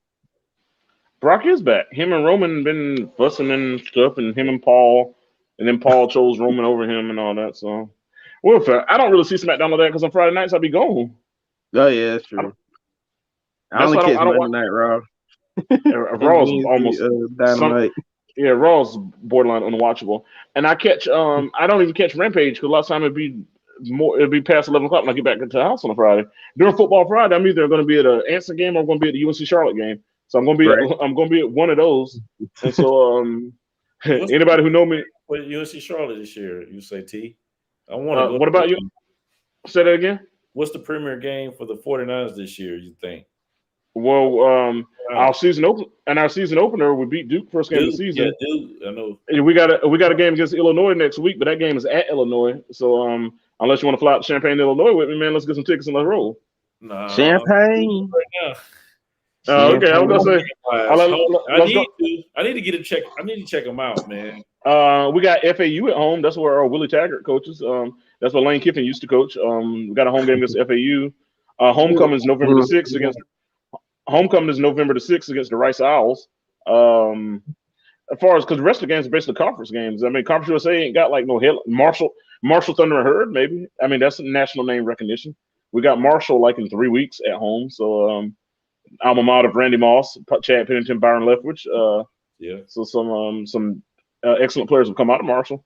Maybe you want to come check that game out. We're at home next week, I think, against FAU. I'm going to that game. I got to get a ticket for it, but I'm going to go to that game's on a Saturday, so I'm going to that one. So we shall see, man. We're 3-1 after beating Middle Tennessee last night. So we're halfway to bowl eligibility, trying to get to a second bowl game in 3 years. Coach Will Healy in his third year is off to a good start. So let's hope they can keep everything going, and we'll see where we end up. Hopefully we'll have a winning season. Hopefully we can compete for a Conference USA title is what I would like. So, it's good to see that UNC Charlotte finally got a football team, which hasn't been 10 years yet. Nope. 2013 was the inaugural season. Because the guy I worked with, his son was one of the first players to ever go to play there. Oh, cool. Play there. Football. Yeah. Okay, that's cool. He was an offensive lineman, if I'm not mistaken. So okay. Yeah, man. I went to some games back in those some rough times too during 2013, 14, 15. The first 2 years they weren't even FBS the first 2 years. They were FCS the first 2 years. So. But things are now starting to come around, and it's an exciting time to be a Charlotte 49er fan. Oh yeah, definitely. I like the change of the logo. Kind of fits. Kind of makes it more. It has a more formal look to it. It doesn't look as cartoony. Like the first one kind of had this kind of Disney had a Disney look to it. This one here kind of reminiscent of like New York Jets style. Kind of has that to it. The next step is to expand the stadium. The stadium is whenever they do expand the stadium, so it'll be expanded up to 40,000. Right now they haven't started that. The thing is that the attendance isn't good enough now. The thing is, which is shameful, because throughout the years you had students and alumni begging, talking about we need football, and then why are those people not at the games? And before you said we weren't winning, but now we went to a bowl game 2 years ago. We're off to a good start this year, and you're still getting poor attendance. At this point, you're going to beg for something and say we need this, but then you don't support it. So to me, it seemed like some of those people just embraced the idea of having football, but weren't seriously committed to supporting it. Right, monetarily, going to games, whatever the case may be. I think they just want to say that we got a football team. So all those people that were marching and protesting, saying we need a football, but yet I see all these empty seats, even when we appear to have a decent team. That lets me. And then what bothered me, a lot of times students don't even come to the games. I'm like, okay, but they'll go out there and tailgate and stuff, but then won't come to the games. So because I was in the MSEN program when I was in high school, and that was kind of so was I. That's why I went to school. That's what made me fall in love with UNCC. Yeah, I went on Saturdays. Yeah, I got you. And shout out to who know Nick that got me in that. I'm not gonna say who that was. I'm gonna tell you because that's what got me in there. Mrs. Your aunt. Yeah. Yep. Your aunt teaches taught biology at Anson Senior High School. Yep. That's who introduced me to it as well. And so she volunteered me for it. Great opportunity. Like that's probably one of the funnest times I actually had. Getting up early on a Saturday morning, riding the bus to UNC Charlotte, never would trade that for anything in the world. Yeah, because a lot of people don't know this about me. A lot of people don't know this about me. I got accepted into North Carolina State as well. I still have the acceptance letter, and but I established this rapport at UNC Charlotte, and North Carolina State wasn't going to let me take my car my freshman year, and UNC Charlotte was like, "Well, freshmen could bring their car," and they were already backed up at housing at NC State, and so I got my housing and was able to bring my car. I'd already had familiarity with Charlotte. I ended up going to Charlotte instead, and I don't regret that choice one bit. Nothing against the Wolfpack. Nothing there, huh? Was Victor Mack still there? Yes. When I was in school, I used to see him around. He's my friend on Facebook. Okay. He's on Facebook. Okay. I used to shout out to Victor Mack. I used to see him around campus. He probably still remember you because he still remembers people. So. He definitely does. He bald headed now though. Really? Yeah. Man. He ain't got no hair on his head now.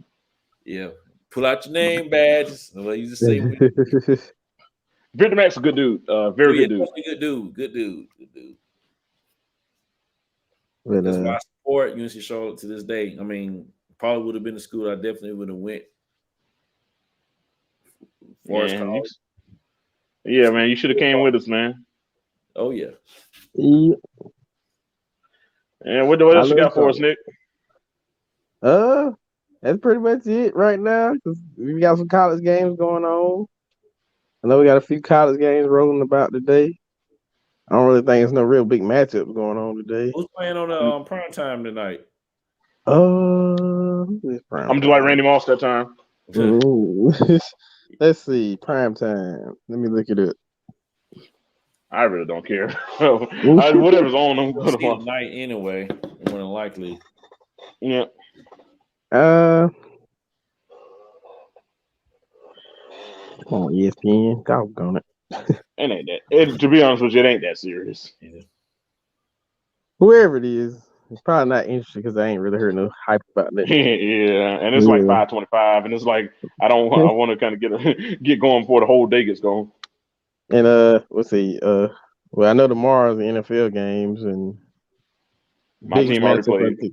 Tar Heels and Georgia Tech 7:30, so I might tune into that one. Yeah. That's gonna probably be a shootout like last week. Tar Heels win the game though. Yeah, they were definitely in the shootout last weekend. Good God against over Virginia, yeah. And Georgia Tech doesn't have an explosive offense though, so they still running that freaking triple option. not from the wing tee because they got a new coach now. Yeah. Okay. They're trying to run more of a spread option is what they're trying to run, but yeah. Well, Georgia Tech will always be Georgia Tech. So. They used to have decent teams, and they won a national title in 1990. Yeah. So that's not act like they were always bad. Times have changed. Hey, Nick, I ain't gonna lie to you, man. I ain't got nothing else for you today. Yeah, we all out of topics, y'all. We fresh out, but let's close it out. We do our traditional. Let's give the floor to T. Harden. Hey, good afternoon, folks. Again, I'm going to double back with how I introduced myself today. I want to, again, just give a special shout out to all the healthcare workers, all the people at Novant, all the people at Atrium, all the doctors, all the nurses, all the LPNs, all the family nurse practitioners, all the CNAs, all the administrators, everything you're doing right now, you're our biggest line of defense.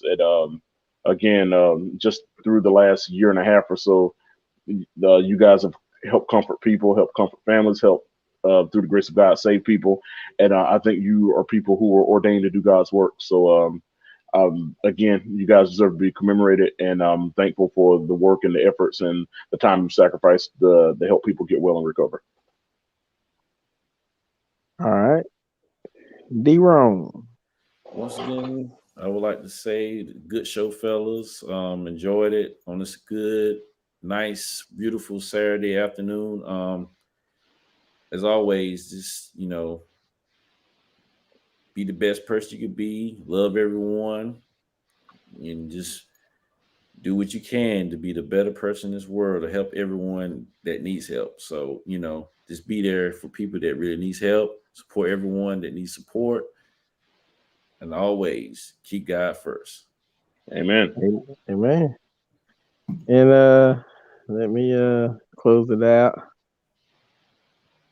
Again, thank y'all for tuning in to the show. Appreciate y'all for tuning in and catching this tournament bracket for we call the greatest raffles of all time. Again, you might have your own opinion on it, but this was based off of how we thought who would be at the top of this bracket. So basically, Stone Cold Steve Austin is considered one of the greatest wrestlers of all time. Now, is he number one? Who knows? That's for you to decide. But as far as this bracket, this is what we put into it. This is what the outcome was, and this is what it be. This is what it will be. And again, I appreciate my co-host for coming up here and discussing this. This was a good one today. We usually, this is an early Saturday. I know everybody probably gonna parlay and chill out for the rest of the day or go get into something. But I appreciate y'all for tuning in, and appreciate the chat for coming in and spreading their opinions on things. As always, man, I appreciate y'all, love y'all, and we will be back Monday night at 8:30.